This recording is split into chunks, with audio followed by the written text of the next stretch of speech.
Hi, my name is Alyssa Mialene. I am a journalist with Devex, and I am coming to you with the President of the UN General Assembly, Annalena Baerbock. We are here at the World Summit for Social Development, the second one.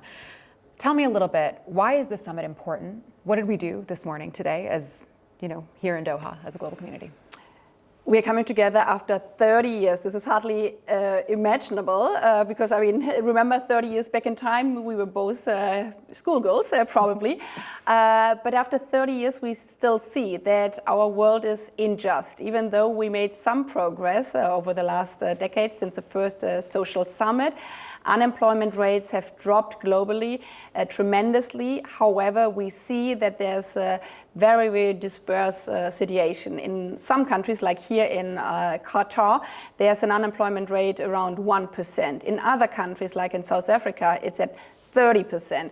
Youth unemployment in some countries go up to 70%, meaning that these generations do not really see a future in front of them. Same counts for education. We could bring millions to school altogether, but there are still countries where even for primary school, half of the girls are not going to school. And then we see the biggest threat for social justice globally, which is the climate crisis, because as we just saw with the hurricane in the Caribbean, it can just blow away in an instant all social progress being made with regard to health systems, social security, because the budgets are ruined afterwards. So this is about recommitting to our promise 30 years ago for social justice, but also delivering of walking the last mile, that there's social justice for everybody. Right, and this comes at a really kind of difficult time for the sector, right, for the aid sector and the UN as a whole. We're facing funding crunches, a number of different kind of changes across the aid system. Tell me about how this Doha political declaration and this summit fits into that larger context, both for the UN and for the aid sector. In a globalized world, also social development, peace and security, and human rights are deeply interconnected. We can see that crises obviously fuel hunger and poverty. Then being hit by climate effects, this increases. People move if they don't have anything for food to give to their children. You are displaced. So therefore this puts pressure again on neighboring states. So it's a vicious circle of poverty and hunger, climate crisis, conflict, and in the end, peace and security. So the answers has to be also interconnected. We cannot talk in silos anymore. If you are saying we want to make this world more secure, a more peaceful world, we have to deliver on the SDGs. But as you said, unfortunately, the SDGs, the UN Charter, is under pressure, and therefore this is a moment where heads of state are recommitting again to the principles of the United Nations, that peace and security, social justice, sustainable development, and human rights are deeply interconnected, and you cannot have one without the other. And given kind of UN 80 and the fact that the UN is going through quite a few resets on different levels, how do you think this now plays into that? First of all, we cannot wish for a better future and better worlds. We are living in this world, and this is why everything we are doing ourselves, government, the United Nations, every person matters. Therefore, yes, it is challenging at the current moment for the UN because it's not only under pressure politically, but also financially. But for me, this makes even more important that we are doing a deep reform of the United Nations, making it more efficient, more agile, which is not just a cost-cutting exercise, but using in this moment where we have new technologies with digitalization, with AI, these instruments to support the SDGs instead of deepening the divide. Meaning the proposals from the Secretary General in concrete of merging some of the agencies to make them more efficient, but on the other hand, recommitting that we all have to deliver on all 17 SDG goals, because you cannot just take out one without delivering on fighting poverty and hunger. We will never succeed on the goal on education, for example. And I think, you mentioned we're thinking about conflict, crisis. Sudan and Gaza have played heavily already this morning. How do you feel like that fits in terms of these fragile states? I was just coming coming from an event, talking about social protection and kind of embedding that into how we respond to conflict and crisis. Talk to me a little bit about how the UN is thinking about that and just how it's thinking about overall reacting and responding to crisis settings, given kind of roadblocks in various other channels and avenues, let's say.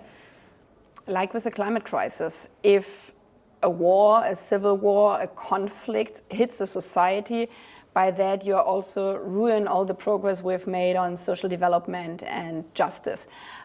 Because if schools are being targeted in conflicts, obviously the right to education cannot be delivered anymore to the children on the ground. If you're destroying hospitals, if whole cities, as we can see in Gaza, are being destroyed, obviously, this is a total fallback in the social development. Therefore, as I said before, you cannot single out the different topic.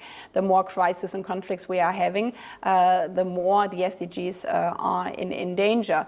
More stable and peaceful societies means also more chances of delivering on the SDGs. And therefore, they are parallel tracks, not in contradiction. We have to continue with our humanitarian immediate work and also aid. The cuts we are facing right now are dramatic and traumatic for societies. If we are cutting on the World Food Programme right now, this means literally more people are starving because we cannot reach those people who would need the food. If we are not having a ceasefire, for example, in Sudan with al-Fasher, if we don't have humanitarian corridors to deliver humanitarian aid, people are literally starving. And therefore, the immediate aid, this is crucial. However, it should not lead us to shy away from the structural reforms we have to do.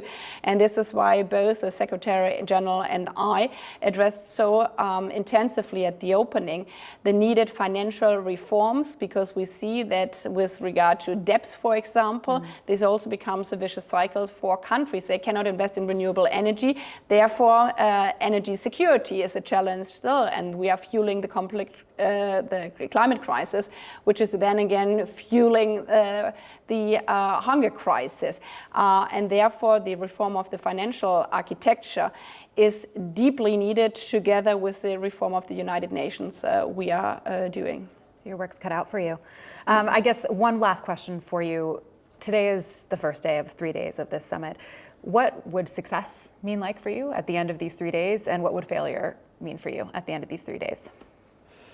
The good news is, because we are always talking about what we haven't achieved, that this conference started with a solution day. This was not even the first official day, but it was yesterday. And there are so many examples out there which are not about the social protection reform. Setting up healthcare systems in countries is obviously a longer process. But there are so many projects where investors are saying, we are investing also with public-private partnership, for example, in programs that there's not a new digital divide, ensuring, for example, in projects in India, together with the government there, that every person has access to a digital bank account, which I didn't have beforehand.